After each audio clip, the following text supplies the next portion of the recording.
के भागा खुल जाएंगे, राम आएंगे। मेरे महल के भागा खुल जाएंगे, राम आएंगे। राम आएंगे, आएंगे, राम आएंगे। राम आएंगे, आएंगे, राम आएंगे। मेरे महल के भागा खुल जाएंगे, राम आएंगे। मेरे महल के भागा खुल जाएंगे, राम आएंगे।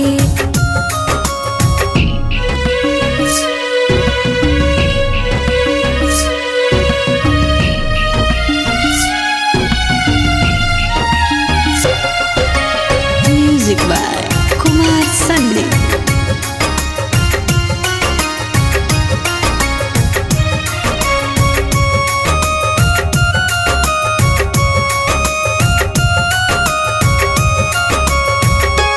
राम आएंगे तो अंगना सजाऊंगी, दीप जला के दिवाली में मनाऊंगी। राम आएंगे तो अंगना सजाऊंगी, दीप जला के दिवाली में मनाऊंगी। मेरे जीवन के सारे कष्ट मिट जाएंगे, राम आएंगे। मेरे महल के भागा खुल जाएंगे, राम आएंगे।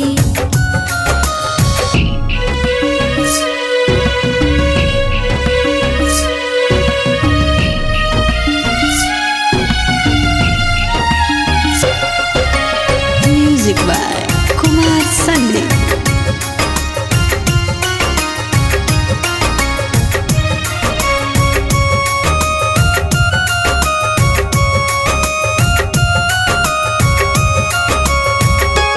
राम झूलेंगे तो झूला मैं झुलाऊंगी, मैं तो मीठे मीठे भजन सुनाऊंगी।